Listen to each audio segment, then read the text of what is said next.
Hello दोस्तों, कैसे हैं आप सब। उम्मीद करते हैं आप सभी अच्छे होंगे। दोस्तों 23 और 24 अक्टूबर की करंट अफेयर्स की क्लास नहीं हो पाई थी, तो इस वीडियो में हम लोग 23 अक्टूबर की करंट अफेयर्स की क्लास को डिस्कस करने वाले हैं। तो आइए वीडियो को स्टार्ट करते हैं। पहला प्रश्न है, यूरोपीय संघ के सखारोव मानवाधिकार पुरस्कार 2023 के लिए किसे चुना गया है। जीना महसा अमीनी जी को चुना गया है।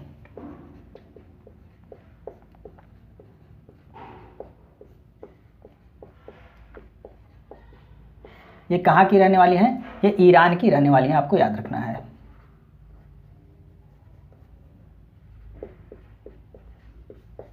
जीना महसा अमीनी ये ईरान की रहने वाली हैं, आपको याद रखना है। और इनके साथ ही यह पुरस्कार महिला जीवन स्वतंत्रता आंदोलन जो ईरान में चलाया गया है, इसको भी यह पुरस्कार दिया गया है। यूरोपीय यूनियन, इसका मुख्यालय कहाँ पर है? इसका मुख्यालय ब्रुसेल्स बेल्जियम में है और इसकी स्थापना 1 नवंबर 1993 को इसकी स्थापना हुई थी। इसमें कुल सदस्य कितने हैं? इसमें कुल 27 सदस्य हैं, आपको याद रखना है। जीना महसा अमीनी ये ईरान की रहने वाली, अभी हमने आपको बताया उनको किस लिए यह पुरस्कार दिया गया है। तो हिजाब के खिलाफ आंदोलन इन्होंने किया था ईरान में, इसलिए इनको पुरस्कार दिया गया है। स्ट्रैटेजी के प्रश्न देखिए, शांति का नोबेल पुरस्कार 2023 किसको दिया जाएगा? तो नरगिस मोहम्मदी जी को दिया जाएगा। यह भी ईरान की रहने वाली हैं। ईरान को अभी हाल ही में एससीओ का 9वां सदस्य बनाया गया है, यह भी आपको नोट करना है। और ब्रिक्स का भी सदस्य ईरान को बनाया गया है। ब्रिक्स में कुल 6 नए सदस्य शामिल किए गए, जिसमें ईरान भी शामिल है, आपको नोट कर लेना है। कनाडा का गाला अवार्ड 2023 किसको दिया गया है? सुधा मूर्ति जी को दिया गया है। अवार्ड से संबंधित हमने एक अलग से वीडियो बनाई हुई, जिसका लिंक आपको वीडियो के डिस्क्रिप्शन में मिल जाएगा। और आपकी सुविधा के लिए हमने एक अलग से प्लेलिस्ट बनाई हुई है, लल्लन टॉप क्वेश्चंस की प्लेलिस्ट बनाई है, जिसमें आपको यहाँ पर जो लल्लन टॉप प्रश्न दिख रहे हैं, इनसे संबंधित एक अलग से सेपरेट वीडियो आपको उस प्लेलिस्ट में मिल जाएगी। और वह प्लेलिस्ट आपको वीडियो के एंड में यहाँ पे शो होगी, या प्लेलिस्ट आप चैनल पर विजिट करके लल्लन टॉप क्वेश्चन के नाम से प्लेलिस्ट को सर्च कर सकते हैं। और वहाँ पर जो यहाँ पे लल्लन टॉप प्रश्न बताए जाएंगे, इनसे संबंधित एक अलग से सेपरेट वीडियो आपको वहाँ से मिल जाएगी। तो आपकी तैयारी आसानी से कम समय में अच्छी तैयारी वहाँ से हो जाएगी। आइए हम नेक्स्ट प्रश्न को डिस्कस करते हैं। हाल ही में इसरो ने मिशन गगनयान के किस क्रू एस्केप मॉडल का सफल परीक्षण किया है? TVD-1 का सफल परीक्षण किया गया है। TVD-1 का सफल परीक्षण किया गया है। TVD-1 इसका मतलब है test vehicle abort mission. Test vehicle abort mission, इसका सफल परीक्षण किया गया है। और भारत गगनयान मिशन को कब तक भेजेगा? तो गगनयान मिशन को 2025 तक भारत भेजेगा, यानी कि अंतरिक्ष में मानव को भेजने की योजना कब तक की है? 2025 तक भारत यानी इसरो अंतरिक्ष में किसको भेजेगा? अंतरिक्ष में मानव को भेजने की योजना बनाया है, जिसके लिए इसमें पहली सफल टेस्टिंग की गई है। TVD-1 की सफल टेस्टिंग की गई है। यह टेस्टिंग वो है जिसके जब अंतरिक्ष में हम लोगों को भेजेंगे तो उनको वापस पृथ्वी पर कैसे लाया जाएगा, उसके लिए यह परीक्षण किया गया है। और यह सफल परीक्षण किया गया है, क्रू एस्केप मॉडल का सफल परीक्षण किया गया है, जिसमें अंतरिक्ष यात्री बैठ के जाएंगे, उसको पृथ्वी पर लैंड कैसे सफलतापूर्वक कराया जाएगा, उसी का यहाँ पे सफल परीक्षण किया गया है। परीक्षण कहाँ पर किया गया था? तो परीक्षण श्रीहरिकोटा सतीश धवन अंतरिक्ष केंद्र से इसका परीक्षण किया गया था। और इसको लैंड कहाँ पे कराया गया है? बंगाल की खाड़ी में लॉन्चिंग जो साइट थी, यानी श्रीहरिकोटा सतीश धवन अंतरिक्ष केंद्र जहाँ से इसको लॉन्च किया गया था, उस लॉन्चिंग साइट से 10 किलोमीटर दूर बंगाल की खाड़ी में इसको तय स्थान पर इसकी लैंडिंग कराई गई है। इसमें विकास इंजन का उपयोग किया गया था, यह भी आपको याद रखना है। आइए हम नेक्स्ट प्रश्न को डिस्कस करते हैं। हाल ही में यूनाइटेड किंगडम ने स्मार्ट डिस्ट्रिक्ट परियोजना कहाँ लॉन्च की है? तमिलनाडु में इस परियोजना को लॉन्च किया गया है।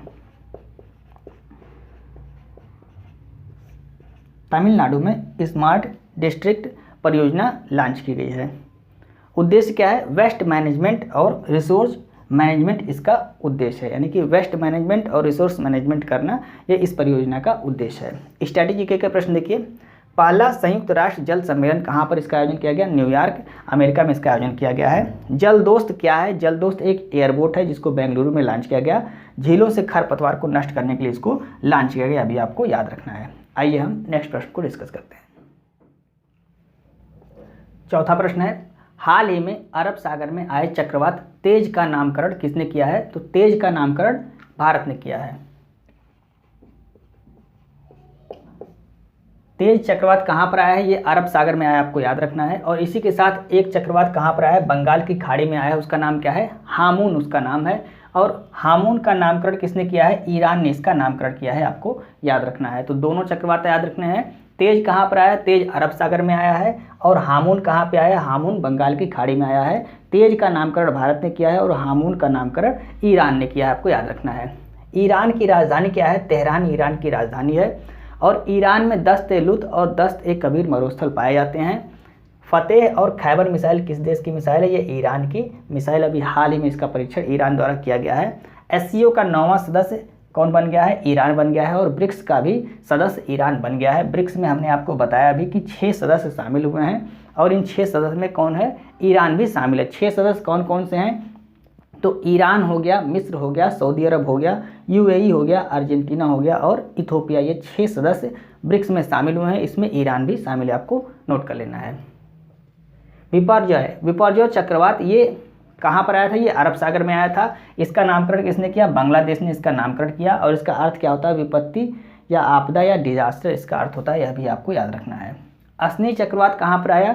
ये बंगाल की खाड़ी में आया। इसका नामकरण किसने किया? इसका नामकरण श्रीलंका ने किया था। सभी जानकारी इंपॉर्टेंट है, आपको याद रखनी है। नेक्स्ट है, हाल ही में भारत में ऑनलाइन वित्तीय धोखाधड़ी के विरुद्ध डिजी कवच प्रोग्राम किसने लॉन्च किया है? गूगल द्वारा इसको लॉन्च किया गया है।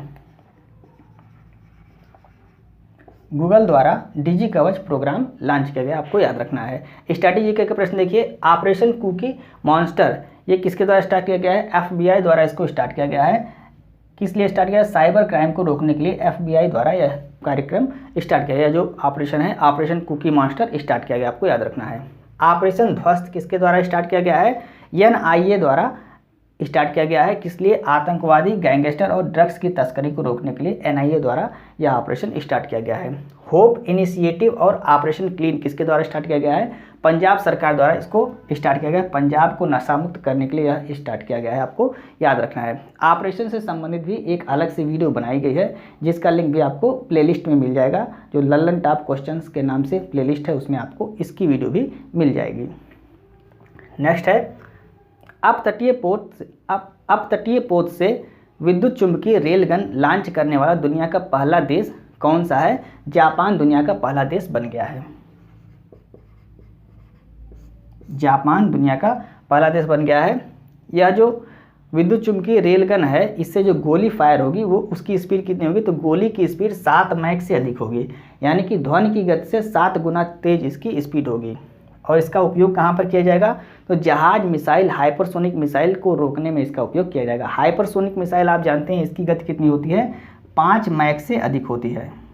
5 मैक से अधिक होती है हाइपरसोनिक मिसाइल की गति। तो अगर हाइपरसोनिक मिसाइल को रोकना है तो इससे अधिक गति का इसको रोकने वाला भी चाहिए।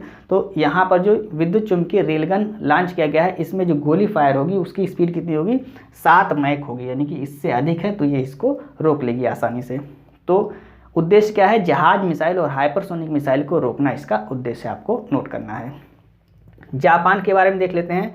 जापान की राजधानी क्या है? टोक्यो जापान की राजधानी है। यहाँ की मुद्रा क्या है? येन यहाँ की मुद्रा है। और जापान की संसद का नाम डाइट है। जापान को सूर्योदय का देश भी कहा जाता है और इसे निप्पन के नाम से भी जाना जाता है। यहाँ के प्रधानमंत्री कौन है? फूमियो किसुडो यहाँ के प्रधानमंत्री है। सभी जानकारी आपको नोट करनी है। आइए हम नेक्स्ट प्रश्न को डिस्कस करते हैं। 7वां प्रश्न है, हाल ही में चर्चा में रहे श्रद्धांजलि फ्लाईओवर का उद्घाटन कहाँ पर हुआ है? असम में इसका उद्घाटन किया गया है। श्रद्धांजलि फ्लाईओवर का उद्घाटन कहाँ पर किया गया है? असम में इसका उद्घाटन किया गया है। यह असम का दूसरा सबसे बड़ा फ्लाईओवर है, आपको याद रखना है। असम का दूसरा सबसे बड़ा फ्लाईओवर है। गुवाहाटी में इसको बनाया गया है और 60 दिन में इस फ्लाईओवर को बनाकर तैयार कर लिया गया है। लंबाई कितनी है इसकी? लंबाई है 2.28 किलोमीटर इसकी लंबाई है। और सीएम कौन है यहाँ के? मुख्यमंत्री कौन है? हेमंत बिस्वा जी द्वारा इसका उद्घाटन किया गया। जो यहाँ के मुख्यमंत्री, असम के मुख्यमंत्री कौन है? हेमंत बिस्वा। और इन्हीं के द्वारा इस फ्लाईओवर का उद्घाटन किया गया है। पहला फ्लाईओवर कौन है? ये सबसे बड़ा दूसरा फ्लाईओवर, असम का सबसे बड़ा दूसरा फ्लाईओवर है। तो पहला कौन सा फ्लाईओवर है? पहला है नीलांचल फ्लाईओवर। इसकी लंबाई कितनी है? 2.63 किलोमीटर इसकी लंबाई है। आपको कमेंट करके बताना है माजुली द्वीप ये किस राज्य में स्थित है? माजुली द्वीप किस राज्य में स्थित है, आपको कमेंट करके बताना है। नेक्स्ट प्रश्न है, हाल ही में प्रथम भारतीय सैन्य धरोहर उत्सव कहाँ आयोजित हुआ है? नई दिल्ली में इसका आयोजन किया गया है।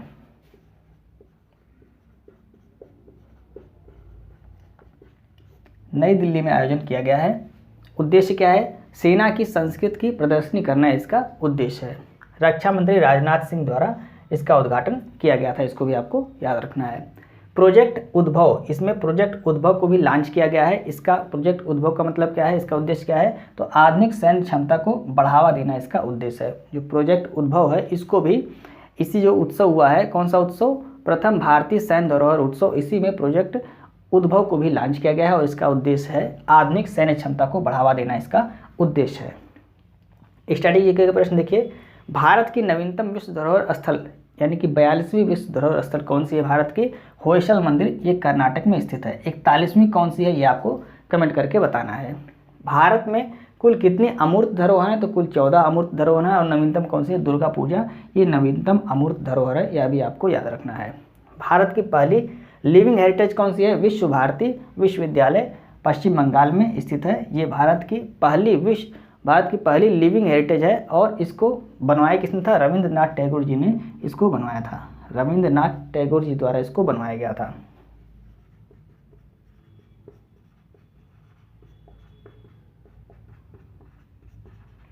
रविंद्रनाथ टैगोर जी द्वारा इसको बनवाया गया था विश्व भारती विश्वविद्यालय को, जो पश्चिम बंगाल में स्थित है।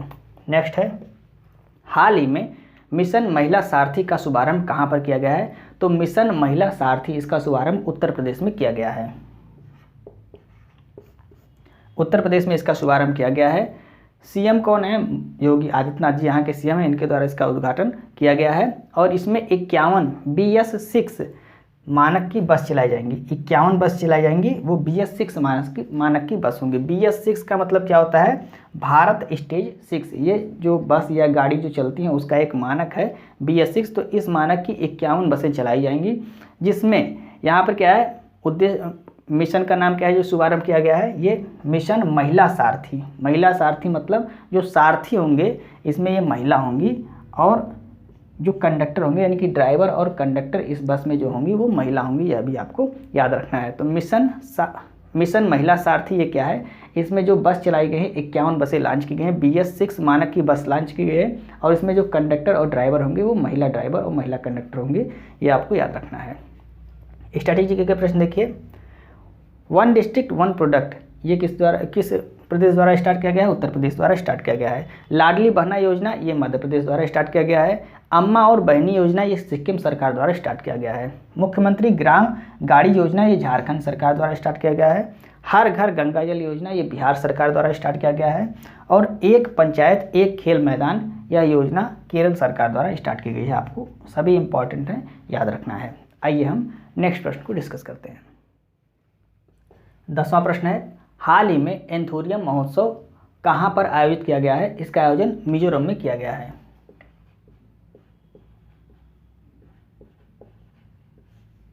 एंथोरियम महोत्सव का आयोजन कहाँ पर किया गया है, मिजोरम में इसका आयोजन किया गया है। यह एक सांस्कृतिक महोत्सव है और पर्यावरण सुरक्षा के लिए यह उत्सव मनाया जाता है।